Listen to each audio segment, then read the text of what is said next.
It's a pleasure to talk to you about the film. Obviously, you've directed a few of the episodes of the TV series, but taking it to the big screen in such fabulous fashion, how exciting was it to take it on? So exciting, and I felt it was always been held back. Yeah. And because their life is in PR and the glitz and the glamour and the bling of that, it's perfect for a movie. It's better than the TV series because that's always having to be talked about rather than seen.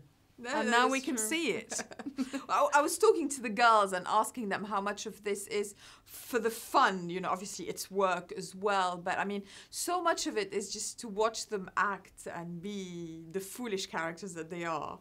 Is it a pleasure from a directing point of view? It's a pleasure from start to finish. Yeah. It's honestly, it is a joy from sitting in Jennifer's kitchen, doing the script, to editing it, to having... Partly because you're always looking at what people, you know, comedy is about people's reaction. And as you think, all right, well, we can do that a bit better, or we can try this. And also, we're allowed to bring wonderful music to it as well. You know, there's the budget to bring the music. And we took them to the south of France. I mean, how lovely was that? Exactly. And they look like they're enjoying themselves, which they were. Absolutely, they were. And everybody on set as well. I mean, the number of cameos is unprecedented. So did everybody want to participate in a way or another? Some people said no. Yeah. Yes, I'm giving no names. Some people... We should name and shame. Some people said no. But there was always someone to step up. And honestly, they all wanted to be there. So, of course, it brings another atmosphere to it because people, you know, they're not feeling we're just doing it for the money or whatever. They literally want to be there on set and have a good time. And we're very inclusive. Absolutely. Very nice. We enjoy having them. That's also for the audience's personal pleasure. But, you know, I'm looking at the two characters and they're so well written and they've always had such a great chemistry. And although not particularly relatable, they're so lovable. So what do you think makes, you know, them so enduring as characters? Because I think we all have a friend like that. A train wreck of a friend. Yeah, it's a train wreck of a friend. Or, if we don't, we want one. Yeah. And I think that's what makes it universal. I mean, I think the PR and everything else is on top of that. But deep down, it's about that. And also deep down, do you know, they're flawed. She's a terrible mother. She's a terrible everything. She's a terrible everything. And yet we forgive her. You know, and I think that is what makes it so inclusive and why people enjoy it. So in all this, what's the main challenge? Finding the right tone for the comedy? Because obviously it's always, you know, a little bit over the top, but it still works. It's never too much. Yeah, that is the challenge.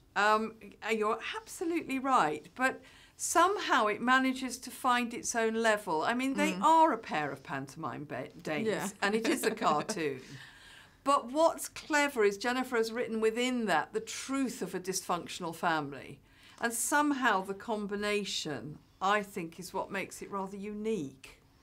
Yeah, it's very unique also to bring the whole cast from the TV series as they are to the film. Was that also easy to achieve? Everybody was available. Yes, of course, everyone was available and everyone wants to do it. I mean, which can be said about, you know, anyone involved with it, because we do have a jolly good time. No, it's true. And how important is the writing in all this? Because obviously it looks like a train wreck of characters, but they're so carefully written that this is what makes it work. Well, yes, I'm sure you know about Jennifer, that she's a terrible prevaricator. She doesn't actually write it. I mean, we didn't have the last scene until we had written and done blah. This will sort of happen. So yes, I mean, it looked... But there is a real structure to it and a really... You know, I have an iron fist and make sure that it's all there on the day. And within that, they can improvise, you know, or whatever, because we know we've got something by the end of the day. But that's sort of how it works. Well, I mean, Joanna talked about the props on set and how that allows her sometimes to improvise, even if it's a sound or something. So how much do you give them to play with? Well, Jennifer and I went to the south of France together for 24 hours before the filming. Location scouting, darling. No. But I had chosen the locations, and then we went together and decided what we could do. And she came up with the idea of the mannequins with Emma Bunton.